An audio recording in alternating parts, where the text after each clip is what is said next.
حضرت عمر رضی اللہ تعالیٰ عنہ روایت کرتے ہیں کہ زید بن سعانہ نامی ایک یہودی تھا جس کو حضور نے قرض دینا تھا۔ آقا کریم علیہ الصلوۃ والسلام دو جہاں کے مالک ہیں، لیکن حضور کا فقر اختیاری تھا۔ آقا کریم علیہ السلام کے گھر میں بسا اوقات کتنے دن چولہا نہیں جلا کرتا تھا۔ حضور ادھار لے کر کے لوگوں کی مصیبتوں کو بھی دور کرتے، اور گھر کا چولہا بھی بعض اوقات ادھار لے کے گرم کرنا پڑتا۔ اعلیٰ حضرت فرماتے ہیں مال کے کونین ہیں، گو پاس کچھ رکھتے نہیں، دو جہاں کی نعمتیں ہیں ان کے خالی ہاتھ میں۔ تو کہتے ہیں کہ ایک دن حضور علیہ السلام کی خدمت میں ایک شخص حاضر ہوا جس کا نام زید بن سعانہ ہے اور یہودی ہے، اور اس نے حضور علیہ السلام سے قرض کا تقاضا کیا، لیکن تقاضا اتنے سخت انداز سے کیا کہ اس نے حضور علیہ السلام کی قمیص کو پکڑ کے کھینچا بھی۔ تو حضرت عمر رضی اللہ تعالیٰ عنہ نے جب دیکھا تو بڑے گھور کے اس کی جانب دیکھا اور اس کو پیچھے ہٹاتے ہوئے کہا کہ تجھے شرم نہیں آ رہی کہ اللہ کے رسول کے ساتھ کیسے سلوک کر رہا ہے اور میں تیرے سامنے موجود ہوں؟ تو حضرت نبی رحمت صلی اللہ علیہ وسلم نے حضرت عمر کو کہا، عمر مجھے تجھ سے اس بات کی توقع نہیں تھی۔ ذرا غور کیجئے حضور علیہ السلام کی اس سیرت کے انداز کو۔ ایک شخص آ رہا ہے اور حضور سے سختی کر رہا ہے، ابھی حضور کو قرض لٹانے کی جو تاریخ ہے اس میں بھی 4 دن باقی رہتے ہیں، اور وہ ناجائز سختی کر رہا ہے۔ حضرت عمر رضی اللہ تعالیٰ عنہ نے جب اس کو گھورا اور سختی کی تو حضور علیہ السلام نے فرمایا، عمر مجھے تیرے سے اس بات کی توقع نہیں تھی، تمہارا کام تو یہ تھا کہ مجھے حسن ادا کی تلقین کرتے کہ اچھے انداز سے قرض واپس کرو، اور اس کو جو ہے وہ نرمی کی تلقین کرتے، اور پھر آقا کریم علیہ السلام نے فرمایا اس کا قرض ادا کر دو، اور اے عمر جو تم نے اس کو گھورا ہے اس کے بدلے میں 20 وسق زیادہ کھجوریں بھی تم اس کو دو گے۔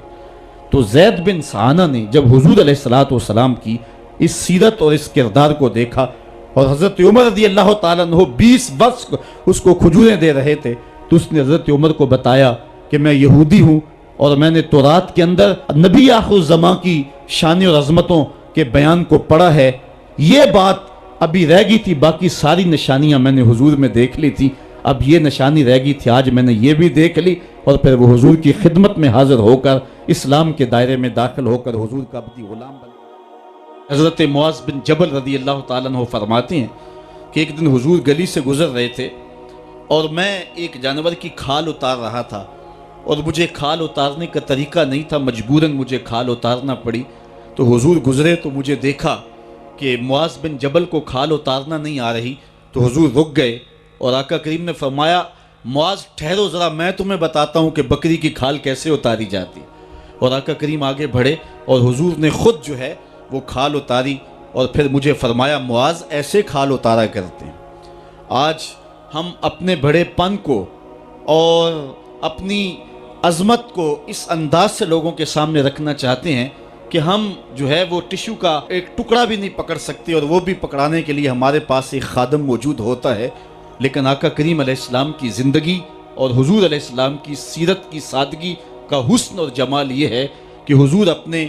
کپڑوں کو خود مرمت کر لیتے ہیں اور اپنے دیگر کام خود کرتے ہیں اور بطیب خاطر کرتے ہیں، اور اس میں کوئی چیز اپنے لیے شرمندگی کی محسوس نہیں کرتے ہیں۔ حضرت حسن رضی اللہ تعالی عنہ حضور علیہ السلام کے نواسے بھی ہیں اور آقا کریم علیہ السلام کی صحابیت کا شرف بھی پایا ہے۔ کہتے ہیں کہ کانا یجلس علی الارض، حضور علیہ السلام کی سیرت یہ ہے کہ حضور زمین پہ بیٹھ جاتے تھے، زمین پر بیٹھنے میں حضور شرمندگی محسوس نہیں کیا کرتے تھے، اس کو اپنے سٹیٹس کے خلاف نہیں سمجھا کرتے تھے، زمین کے اوپر حضور بیٹھ جایا کرتے تھے،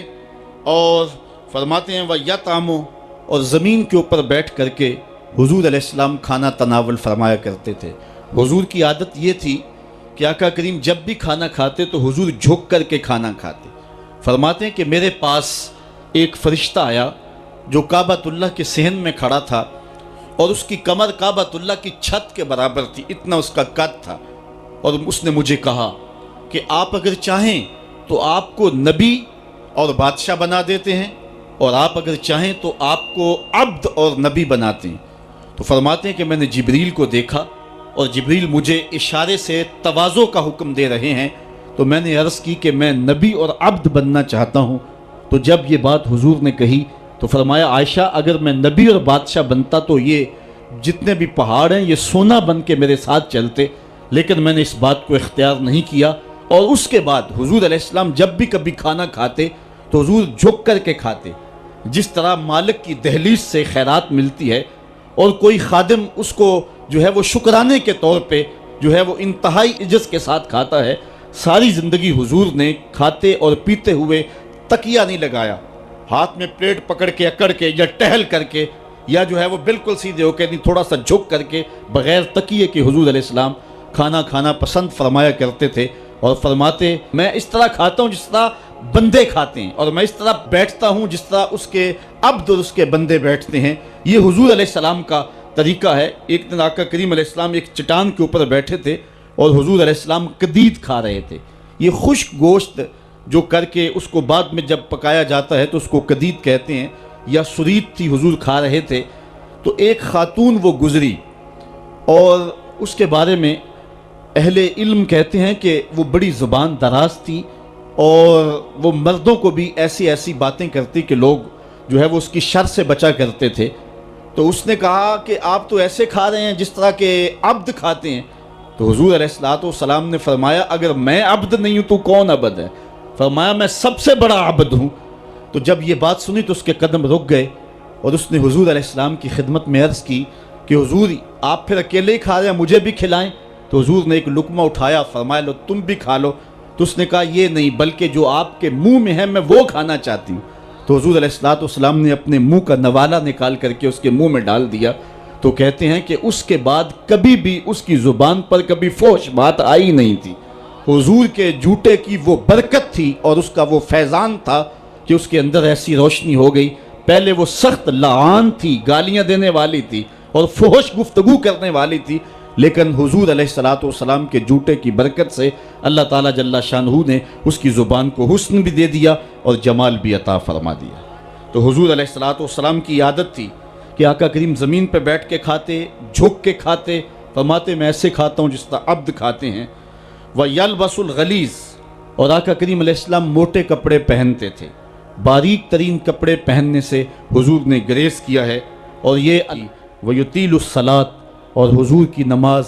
لمبی ہوا کرتی تھی۔ وَيُكَسِّرُ الْخُطْبَةَ، اور خطبہ حضور مختصر فرمایا کرتے تھے۔ وَلَا يَانِفُ أَن يَمْشِيَ مَعَ الْأَرْمَلَةِ وَالْمِسْكِينِ فَيَقْضِي لَهُ الْحَاجَةَ، اور حضور علیہ السلام اس بات میں کوئی شرمندگی محسوس نہیں کیا کرتے تھے کسی مسکین، کسی لاچار، کسی بیوہ، کسی یتیم اور کسی مسکین کے ساتھ چلیں اور اس کے کام آئیں اور مصیبت میں اس کا دکھ بانٹ دیں اور اس کی حاجت کو حضور پورا فرما دیں۔ یہ حضور علیہ السلام کی سیرت کے وہ روشن پہلو ہیں کہ آقا کریم علیہ السلام کی